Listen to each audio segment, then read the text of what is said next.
আমি আৰম্ভ কৰিব লাগিব ছাত্ৰ ছাত্ৰী সকলৰ বাবে গ্ৰেজুৱেশ্যন এইবাৰ 2024 আৰু 25 চনত যিসকল ছাত্ৰ ছাত্ৰীয়ে গ্ৰেজুৱেশ্যন পাছ কৰিলে তেওঁলোকক এইবাৰ আমি জীৱন প্ৰেৰণা আঁচনি আগবঢ়াম নিযুত মইনাৰ হিতাধিকাৰীসকলে এই আঁচনি লাভ নকৰে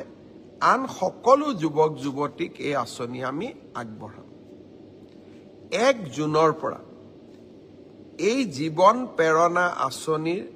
আবেদনৰ পৰ্টেলটো আমি মুকলি কৰি দিব খুজিছোঁ 2024-25 চনত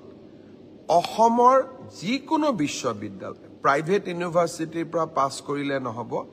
যিকোনো চৰকাৰী বিশ্ববিদ্যালয়ৰ পৰা পাছ কৰা স্নাতকসকলে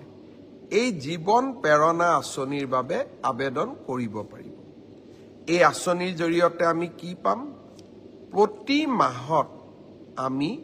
2,500 টকা কৰি এবছৰৰ বাবে আমি লাভ কৰিম এই টকাটো কিয় দিয়া হৈছে যাতে আপোনালোকে ইন্টাৰভিউত এপিয়াৰ কৰিব পাৰে ইন্টাৰভিউৰ বাবে নিজক প্ৰস্তুত কৰিব পাৰে আৰু দেউতা মাৰ পৰা যাতে আমি অন্তত এটা বছৰলৈ টকা পইচা বিচাৰিব নালাগে